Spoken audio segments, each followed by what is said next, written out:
Olá, pessoal. Boa tarde. Aqui é a Tamires, se você não me conhece, eu sou da equipe de marketing da Red Belt. E hoje nosso tema é segurança na AWS, riscos e boas práticas. Quem está aqui comigo para falar sobre isso hoje é o Roberto Paixão, nosso consultor de segurança. Só lembrando algumas coisas importantes. Nós vamos disponibilizar o conteúdo desse Red Talks no YouTube e no LinkedIn. Depois dessa apresentação, vamos ter um espaço para vocês tirarem dúvidas, fazerem perguntas para o nosso palestrante de hoje. Fiquem à vontade também para mandar suas perguntas pelo Q&A aqui do Zoom ou pelos comentários do LinkedIn. Depois que for finalizada a apresentação de hoje, aparecerá uma pesquisa de satisfação sobre o nosso conteúdo. Então, fique à vontade para comentar, dar a sua nota, se for interessante para você, tá bom? Não esqueçam disso. Roberto, eu vou passar a bola para você agora.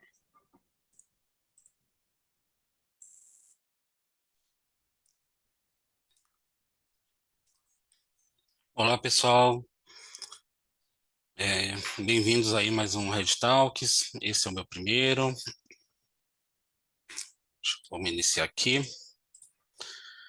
E esse Red Talks aqui a gente vai falar um pouquinho sobre a segurança na AWS, quais riscos e boas práticas os riscos que a gente pode enfrentar e quais são as boas práticas que a gente tem que tem que cuidar, né, e estar aplicando para poder mitigar esses riscos. Falando um pouquinho aí da minha pessoa. Sou o Roberto Paixão, sou consultor de segurança em nuvem aqui na Red Belt. Sou casado, tenho 39 anos e dois filhos. Eu tenho 20 anos de experiência na área de tecnologia da informação e desses 20 anos, tenho 17 anos na área de segurança. Sou formado em defesa cibernética e já atuei em vários players aí do mercado, né? Players da área de financeira, já atuei aí em players grandes e tenho bastante experiência e já tive uma atuação bem grande na parte de data center também, né? Agora também estou trabalhando nessa parte de nuvem e queria falar um pouquinho aqui com vocês referente a essa parte de segurança na AWS que a gente vê o quanto é importante hoje. Falando um pouquinho aqui, né, dando uma introdução, né, essa parte de segurança não se aplica só à AWS, sim qualquer nuvem pública, né. É importante a gente entender bem os riscos e desafios, porque hoje, da forma que a gente tem à disposição dos dados, como tudo isso é aplicado, a gente corre risco de ter a imagem da empresa, a imagem, nossa própria imagem ali, é, prejudicada devido a falhas, a vulnerabilidades, a problemas. E, e existe ferramentas, existe frameworks aí que pode ajudar a gente a conseguir mitigar isso. Nem sempre vai ser certeza que a gente vai conseguir resolver todos os problemas, mas a gente consegue, de certa forma, mitigar, né, algumas situações. Falando um pouquinho aí da parte da AWS, né, uma plataforma amplamente conhecida, ela tem mais de 200 serviços aí e provavelmente é a plataforma mais utilizada nessa parte de computação em nuvem, né? E é uma plataforma extremamente flexível também. Você pode ter um governo, você pode ter uma multinacional, pode ter também uma empresa gigante lá na AWS atuando dentro da estrutura deles, assim como você pode ter empresas pequenas, né? Empresas de médio porte, pequenas aplicações ali, e todas elas funcionam muito bem, né? A AWS fornece aí N serviços, né? Começou com o S3, depois veio o EC2, tem a parte de banco de dados e hoje tem serviços mais novos, por exemplo, inteligência artificial, a parte de internet das coisas, data lakes e afins, né? Então, tem um mar de coisas que a gente pode estar trabalhando lá dentro da AWS. Só que dentro de todas essas possibilidades, a gente tem riscos associados, né? E esses riscos aí podem vir de várias formas, seja configurações, sejam vulnerabilidade de segurança, até a questão da dependência em relação a um único serviço, né, a um único provedor de nuvem, por exemplo, e, e que é importante a gente estar diversificando. Tem a parte de desafios referente à conformidade, você tem que atender normas, regulamentações, e tudo isso vai trazendo cada vez mais desafios para proteger é, esses ambientes, tá? Então, assim, o que é crucial é que as empresas implementem as práticas robustas de gerenciamento de risco para mitigar esses desafios. É, com isso, você consegue, de certa forma, né, como eu falei anteriormente, nada é 100%, mas você consegue mitigar a maioria dos riscos e ter um ambiente relativamente seguro. Tá, eu falei de risco na AWS, o que seriam esses riscos, né? Quais riscos que a gente está falando? Bem, risco tem, e eu coloquei aqui nessa apresentação os 10 mais comuns, os 10 que estão ali baseados na WASP, e eu vou falar um pouquinho de cada um. A parte de configuração incorreta, esse sem dúvida é um dos riscos mais comuns, então as pessoas fazem configurações na AWS, e essas configurações, elas é, deixam brecha, deixam algum tipo de acesso, alguma coisa que alguém pode vir explorar. Falha no gerenciamento de identidade e acesso, né? Esse é bem específico, falha no gerenciamento, por exemplo, credenciais que não são devidamente tratadas, tokens esquecidos, né? Então, quando esses dados vazam, pessoas de fora maliciosas conseguem ter acesso ao ambiente e está prejudicando. Exposição de dados sensíveis, que no caso pode ser tanto dados de sistemas ou dados de pessoas, dados da empresa. Esses dados podem ser usados depois por pessoas maliciosas.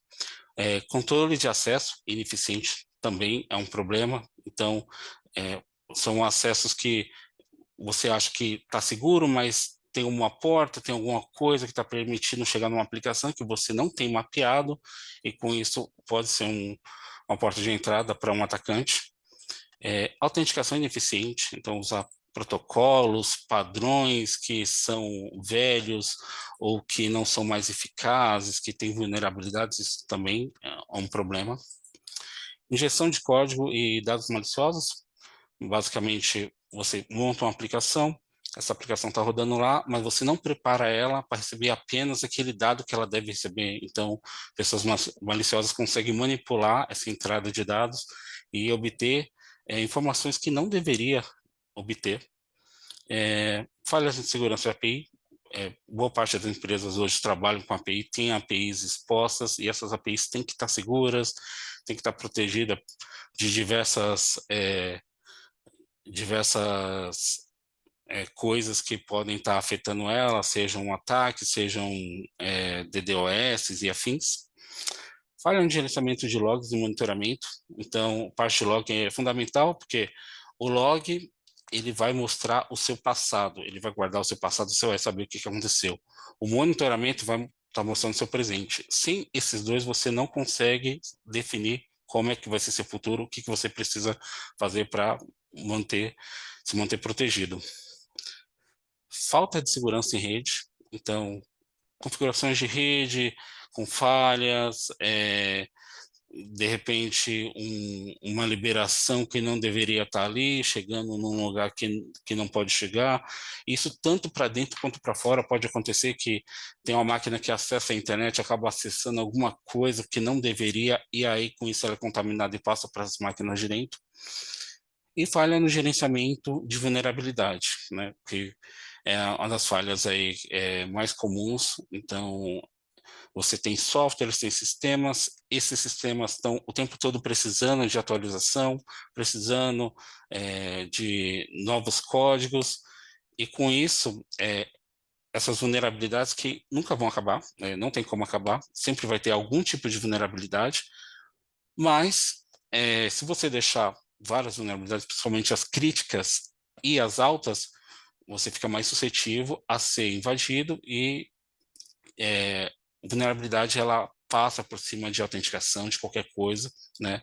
Por mais que você siga todos os roteiros ali acima, você pode sofrer com uma vulnerabilidade. Por isso que é muito importante fazer o gerenciamento delas e estar sempre com o ambiente atualizado.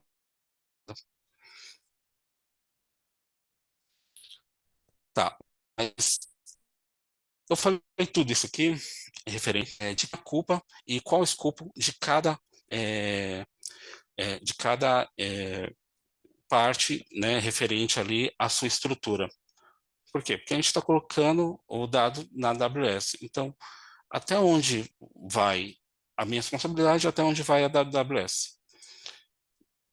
Então, eu coloquei esse slide aqui para a gente entender o que é responsabilidade da AWS e o que é responsabilidade do cliente. No caso, na AWS e em outros provedores de nuvem também, pela segurança da nuvem, que é a AWS, pela segurança na nuvem, que é do cliente. Segurança que é responsabilidade da AWS é o quê? Primeiramente, as regiões onde eles vão colocar esses data centers. Então, a gente tem em São Paulo, a gente tem Virgínia, Ohio, Oregon, né? Tem as zonas de disponibilidade, que são o quê? São as contingências dentro dessas regiões. Então, São Paulo tem 3, Virgínia vai ter 9, e aí, dependendo do lugar, vai ter ali a disponibilidade, cai um, outro assume automaticamente. Tem a parte de pontos de presença, que são lugares onde a AWS vai colocar seus servidores ali para funcionar no data center de terceiro e poder ter uma otimização e afins. Então, toda essa parte é a parte de infraestrutura. E na parte de software é o quê? É computação, armazenamento, o banco de dados, a parte de redes. Toda essa parte são software criado pelo pessoal de desenvolvimento lá da AWS, que eles disponibilizam ali para que a gente possa criar nossa estrutura lá dentro. Tudo isso é a AWS. Passou disso, é cliente. Então, o que seria do cliente? Autenticação, criptografia, toda a parte de servidor, proteção de dados, proteção de tráfego de redes, integridade, identidade, configuração do sistema operacional, rede, firewall, tudo isso é da parte do cliente, né? O gerenciamento da plataforma em si, né? Ou seja, tudo que você cria, o que você tem, a parte de billing, tudo isso fica por parte do cliente, aplicativos, identidade, acesso e, claro, principalmente os dados do cliente, né? Então, você coloca o dado lá e esse dado está lá. Se esse dado vazar, tem alguma coisa, a AWS consegue ver até onde é a responsabilidade dela, mas na maioria das vezes a responsabilidade vai ser do cliente, sim. Tá? Passando aqui para o próximo slide, já que a gente tem toda essa parte de responsabilidade dentro ali da AWS e de outras nuvens também, o que a gente pode fazer para nem sempre resolver, mas pelo menos mitigar isso? A gente tem ferramentas aí, coloquei algumas aqui de exemplo, tipo DLP, configuração de perímetro, acesso, configuração de perímetro e acesso de menor privilégio. Isso é muito importante, a gente sempre fazer liberações só para o que realmente precisa.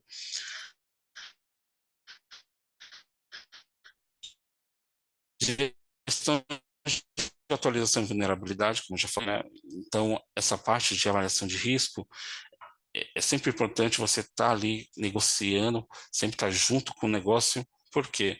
Porque não adianta você de segurança estar fazendo uma coisa mais segura no mundo, mas você está impactando o negócio. Você sempre tem que estar andando ali lado a lado. Proteção de dados sensíveis, criptografia em repouso, em movimento, enfim. N coisas a serem feitas, N trabalho pessoal de segurança fazer, né? Mas que são importantes e o cliente tem que estar a par disso. Então, só para a gente poder exemplificar aqui, eu vou colocar um exemplo, né? Eu vou colocar aqui um exemplo de como que a gente, como que a maioria das empresas acabam chegando na AWS, chegando nessas nuvens e o que acaba acontecendo com isso. E aí, aqui tem um exemplinho, um contexto, né? Uma empresa aí de médio porte, produtora de sapatos artesanais, resolve expandir sua atuação de e-commerce para que seus exigentes clientes tenham a melhor experiência possível. Tá.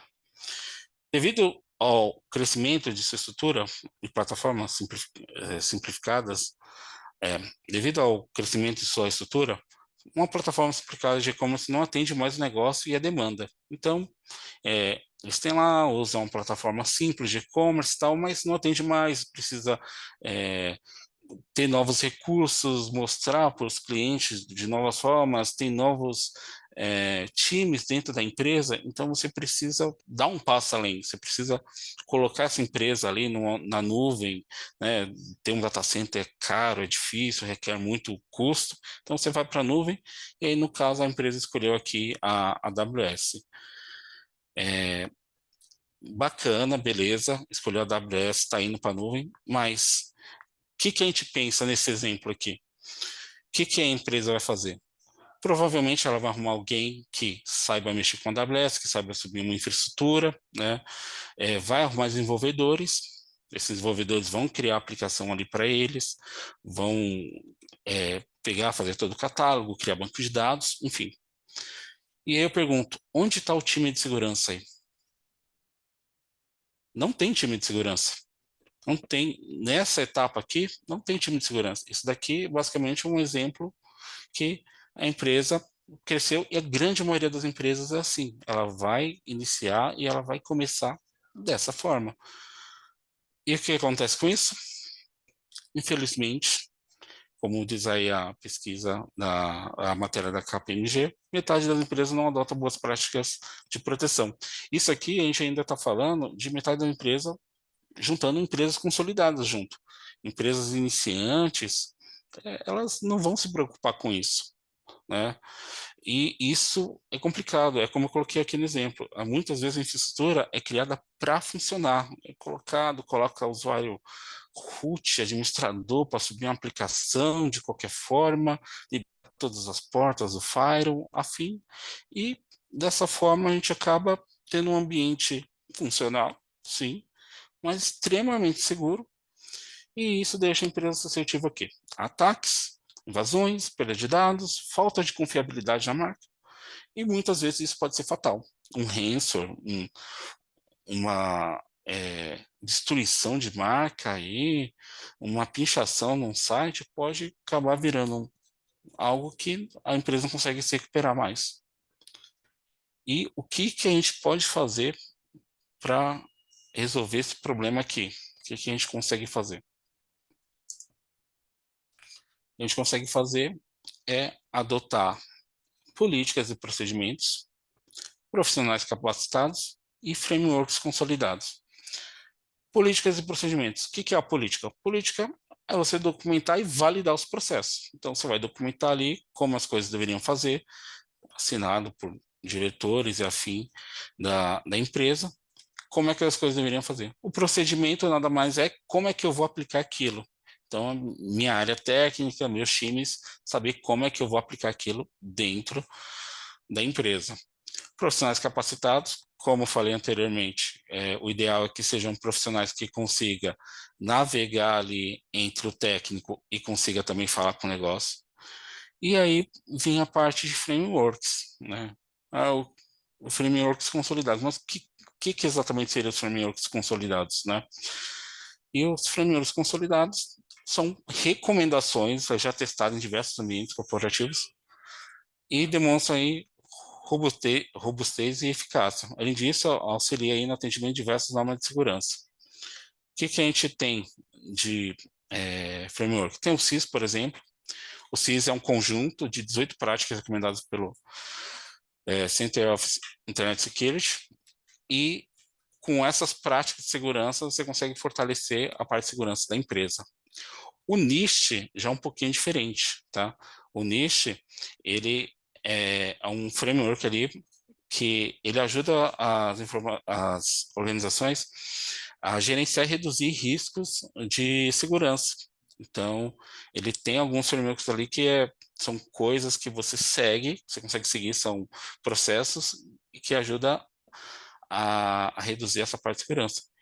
E o Mitre, que é um dos mais interessantes, é que você basicamente vai pegar um conhecimento referente a táticas e técnicas para invasão, vai olhar aquilo, trazer para o seu ambiente e ver formas como você consegue se proteger disso.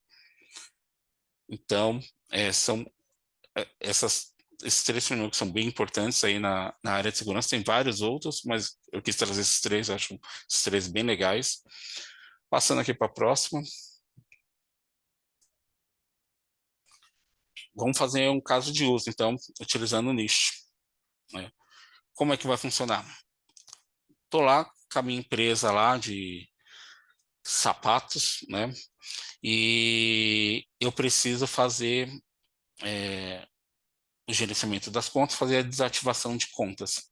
Ou seja, quando alguém se desligar, quando algum prestador precisar de um acesso e depois sair, eu preciso desativar aquela conta. Afinal, se a pessoa for desligada, eu não posso deixar a conta dela ligada lá.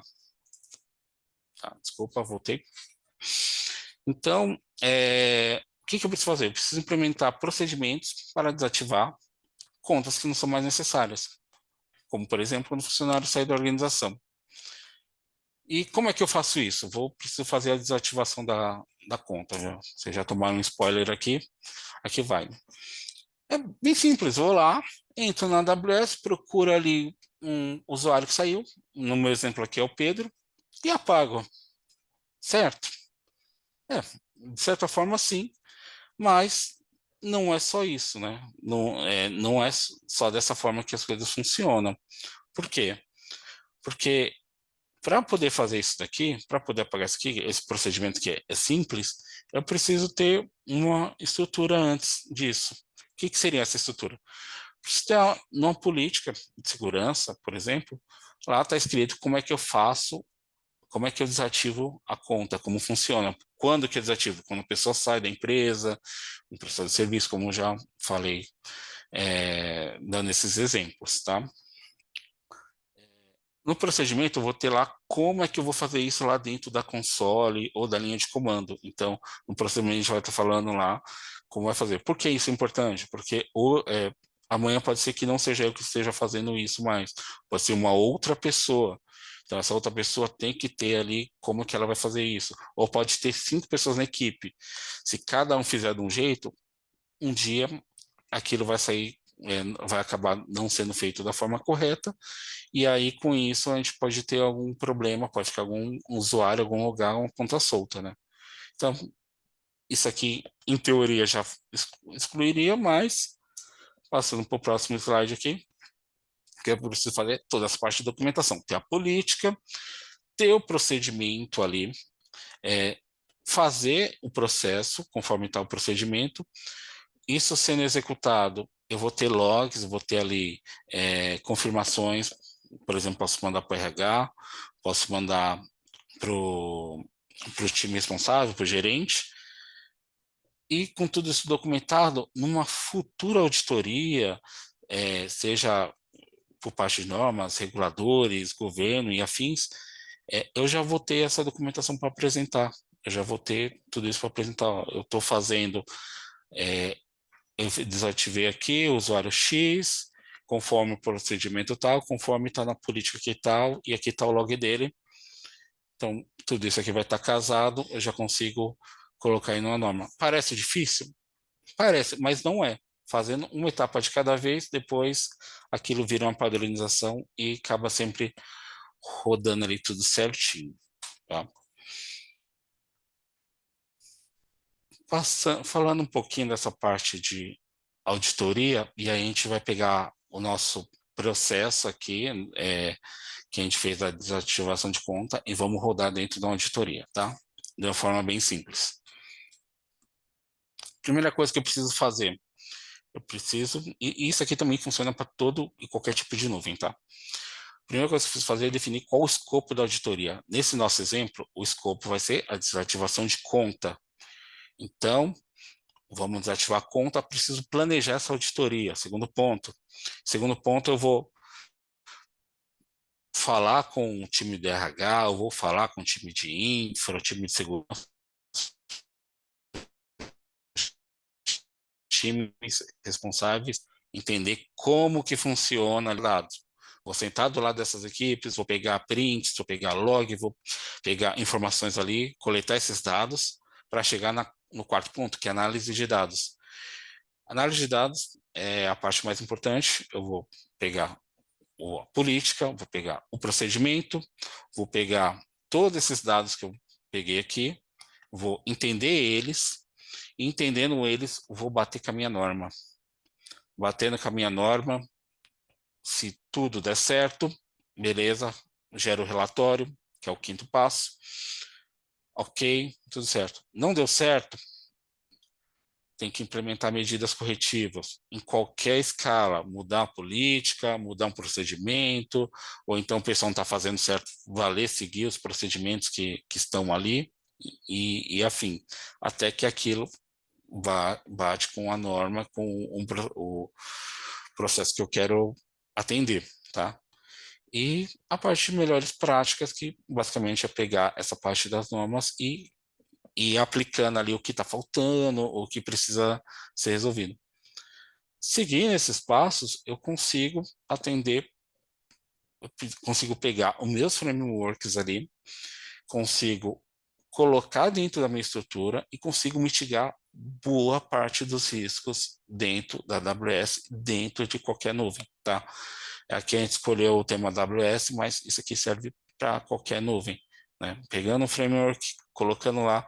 Sei que os frameworks em si, muitos deles são complexos, né? Tem muita coisa ali, muitos detalhes, mas a gente tem diversos materiais na internet aí com simplificações, com coisas mais pontos principais, e a gente consegue atender, seguir esses pequenos passos aqui e ter um ambiente bem, bem mais seguro. Então, depois de fazer todo esse processo aqui, a gente vê que é um processo bem manual e trabalhoso, né? A gente tem também formas de fazer isso, e a AWS dá essas formas de ter concentrado, ter facilidade para a gente conseguir atender esses pontos e de forma mais simples, né? E seria através do quê? Seriam através aí de algumas ferramentas que ajudam tanto na parte de risco quanto na parte de auditoria aí da AWS, né? E eu vou falar um pouquinho aqui de cada uma. É o CloudTrail, que é um serviço aí que permite parte de governança, conformidade, auditoria, né? Porque você vai registrando todas as ações que você tem na sua conta da AWS. Então, você tem os registros ali, você consegue saber tudo o que está acontecendo. O AWS Config é um serviço que permite aí, auditar e avaliar as configurações de recursos da AWS. Então, você consegue, através ali da parte de config, você consegue fazer parte de auditoria também, fazer a parte de risco também, né? Então, ele vai ter ali um concentrado da parte de configurações. O Audit Manager, como já diz o nome, é a parte que você consegue pegar, coletar evidências, você consegue ver toda a parte de conformidade também, colocar essas normas de forma já automática dentro do seu ambiente e fazer comparações se o seu ambiente está atendendo aquilo ou não. Tem o CloudWatch, que é a parte de monitoramento.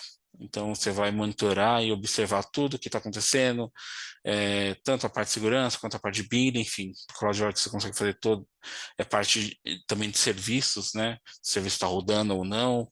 Então, você consegue fazer tudo isso através do CloudWatch. E aí o Security Hub, que basicamente ele consegue centralizar toda a parte de segurança ali abaixo dele, e você consegue entender toda a parte de configuração de SEC, e ter uma visão bem abrangente.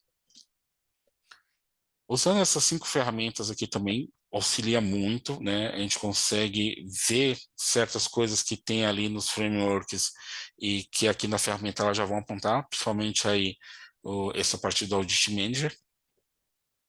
E além da parte da AWS, a gente tem também, a gente consegue fazer também por fora da AWS. Então, tem a AWS com as ferramentas, a gente consegue seguir as normas, mas a gente consegue fazer por fora também.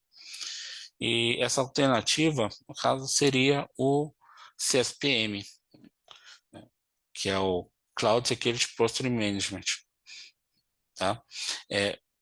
O CSPM, ele é uma ferramenta que você vai plugar na sua nuvem, independente qual seja, no nosso caso aqui, nosso exemplo, AWS, e ele vai conseguir ler N informações, diversas informações assim, e trazer isso de forma bem clara, bem concisa, para que consiga trabalhar exatamente no que é preciso, né? Então, tem aí o que ele faz, tem threat detection, tem a parte de monitoramento contínuo de risco, então, todos os dias, principalmente no período da noite, ele faz um scan em todo o seu ambiente, vai ver o que foi resolvido, o que não foi, o que apareceu de novo e vai te dar esse mapa novo. Tem a parte de risco, então a parte de risco, ele vai te dar ali, ó, se tem uma interface, está aberto para a internet, por mais que seja válido, ele vai te falar que aquilo está aberto para a internet, então já fica um ponto de atenção.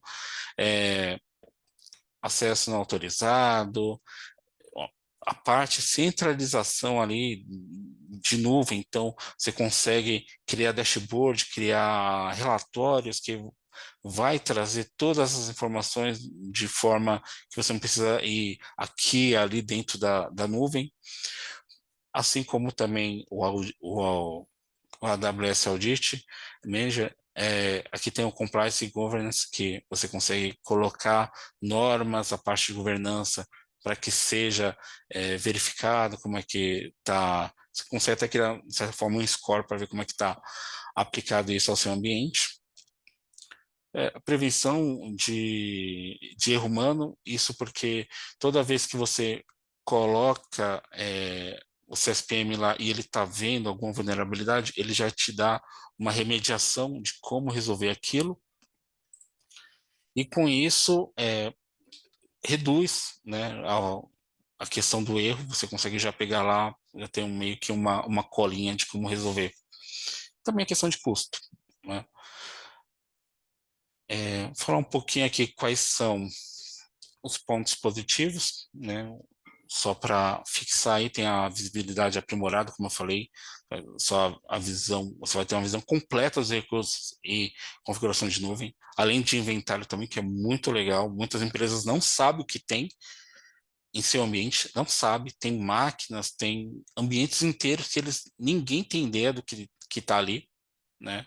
Por que está ali, quem é o dono. Então, tem essa parte de inventário, você consegue de certa forma, delegar ali quem é dono do quê. O monitoramento contínuo, então, como eu falei, todo dia faz scan, vê, e tem a parte de ameaças também, então as ferramentas mais novas aí de CSPM, você consegue ver até questões de malware, então malware, se ele consegue fazer movimentação lateral, ou aquela máquina tem uma liberação que consegue fazer movimentação lateral entre as máquinas ao lado. Tem automação de correções, é uma coisa até meio complicada. Dá para você colocar e corrigir lá automaticamente? Dá, mas não é tão indicado, porque cada ambiente tem sua particularidade, e com isso pode ocorrer problemas se colocar para corrigir automático, mas tem a opção, ambientes mais simples, dá para utilizar. Como eu já falei, conformidade com normas, redução de risco, isso é muito importante, porque como ele está escaneando no seu ambiente, ele vai te mostrar ali configurações, coisas que você pode configurar, você pode resolver, e com isso vai mitigar riscos desnecessários, né? Isso é bem legal. E é, eficiência operacional aí, que seria para automatizar tarefas de segurança. Como eu falei, essa parte de automação de correções é algo que tem que ser bem pensado, mas é uma opção que tem na ferramenta.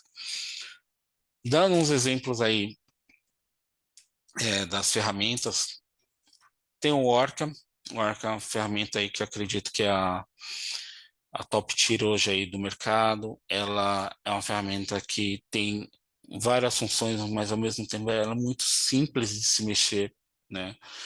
E você consegue fazer essa monitoração, tem uma interface muito agradável, você consegue conectar vários tipos de contas, criar tênis, enfim, é uma ferramenta muito completa, muito bacana.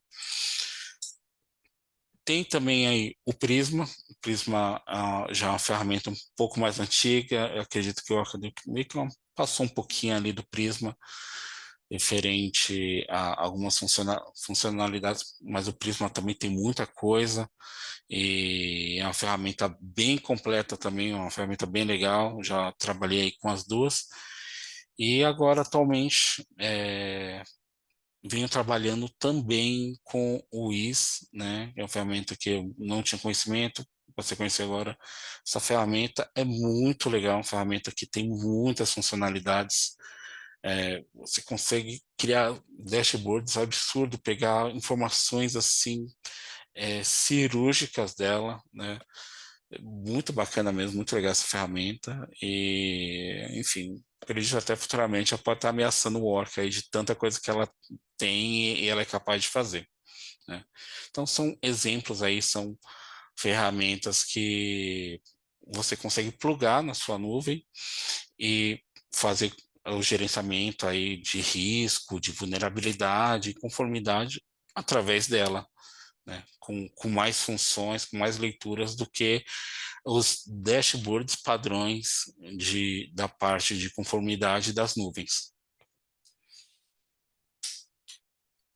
E aí, terminando a nossa apresentação, queria fazer essa conclusão aí, falar uma coisa muito importante, que assim, o risco vai existir em qualquer ambiente, afinal, não existe cenário perfeito. Isso é impossível. Sempre vai ter alguma coisa.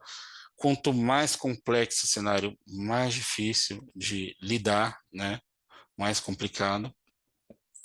Mas aí sempre é possível resolver, ou pelo menos mitigar, de forma que o negócio funcione sem prejuízo. Porque acho que essa é a mensagem principal.